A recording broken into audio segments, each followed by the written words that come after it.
fans, the NBA is back in full swing with 11 games. Last night, we got to see the next generation of potential All-Stars make their debuts, including the top 3 picks from the 2018 draft.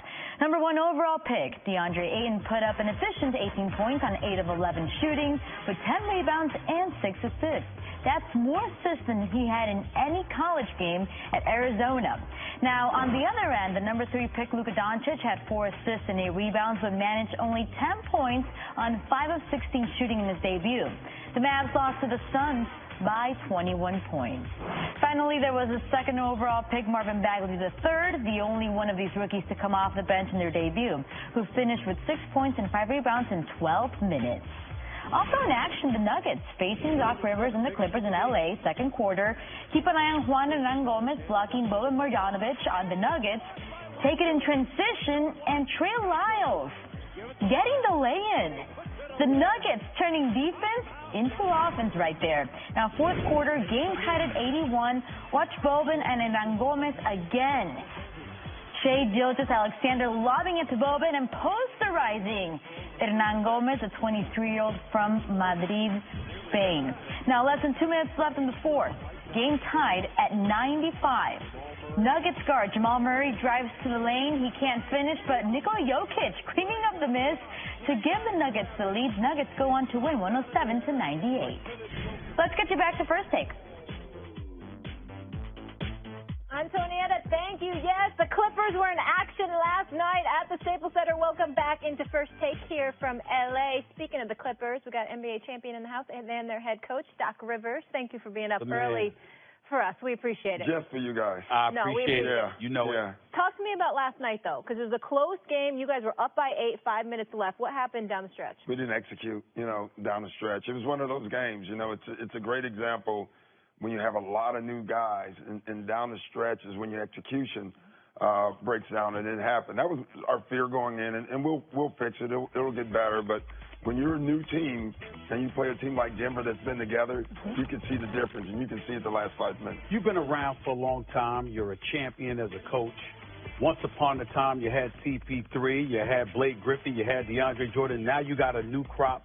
I want to know, how excited are you about this particular team? How are you feeling about these guys, and why? I love this group. I love the chemistry, number one. I love where we are going to go, number two. And I'm not talking about next year. I'm talking about now. I think this team is going to grow together. They're fierce. When you have a backcourt, Avery Bradley and Pat Beverly, and you can bring Luke in as well. Defensively, you can be really good. Our question will be, can we close games? And offensively, can we be consistent? One of the things that, one second back, one of the things that everybody's talking about, because obviously LeBron has arrived, he's in L.A. How much, if at all, does it help you guys that the attention of the basketball world appears to be on LeBron and the Lakers, and you guys get to fly under the radar because it's such a young team? Is that beneficial to you or not? I don't know the answer. I'd rather have the lens right on me, because that means people think you're special. And usually you are, or you're not. You have to prove that. But that's fine. I mean, you have to earn it. We're going to earn it the way we earn it. And you do it with wins. I think people will love how we play. I think they'll love our style of play. But LeBron deserves to get attention. I mean, he's LeBron James. He really is. And, I was just telling Magic, and I believe that he's as close to Magic as anyone. Everyone always compares him to Michael. He's far more Magic than Michael, except for LeBron has to score as well. But I don't mind. And our team will hold its own. And by the end of this season, we're hoping that people are talking about us. That's what I was going to ask. When I look at the roster, I see competence everywhere on the roster. I see a competent player. That's a guy could be in a championship rotation. But I don't see nucleus players just in terms of level of talent. Yeah. So what are your expectations for this group this year? Well, I want us to make the playoffs, and we're talking in the West. That's hard. But you're right, we're a very competent team. We have a lot of guys on our team. We're 12 deep, at least. We can play anybody, any night. Our question, again, will be, can you close games? That's always the question. That's the question in business. What is that? How do you answer that question? What are the keys to answering that question for a competent group that needs to rely on execution down the stretch? You just hit on it. It'll be execution. We're not one of those teams that can just say, give it to him, and we'll win. Every night, it could be someone else. And for the key for our team is to understand that, embrace that, and give that guy that night room enough to be that. And if we can do that, we'll be a good team. You know, when I talk, and I don't mean to depress anybody. I really, really don't mean to depress anybody. But when I talk about, because I'm a native New Yorker, and I bring up my New York Knicks, for example, and that's what I mean by depression, because mentioning them makes you depressed. Here's the deal. He was one of our best point guards of my lifetime for the Knicks. Don't remind me about how good he was compared to what I'm seeing these days. But here's the question. I look at the New York Knicks, and I see the development of Kevin Knox, along with the return of Porzingis coming back and showing that he still has it in order to attract a free agent. Well, speaking to the Clippers, obviously everybody expects y'all going to have some cap space. Y'all going to be a destination spot potentially for a marquee free agent.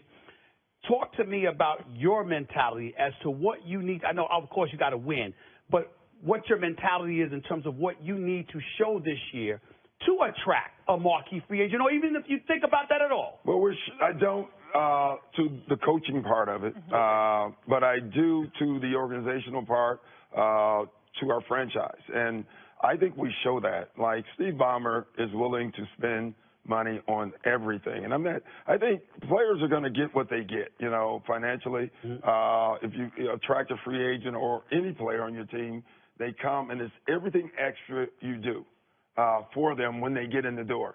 And I would say our organization right now does as much or more than any organization in that way. And players talk. And that talk will get around. It's getting around. You know, it's one of my goals when I came here was I actually said it in the press conference on the first day. When big free agents are talking about teams, I want them to mention the Clippers. You hear that now. Well, that was one of the goals. I guess the question that begs to be asked is, what do you believe folks?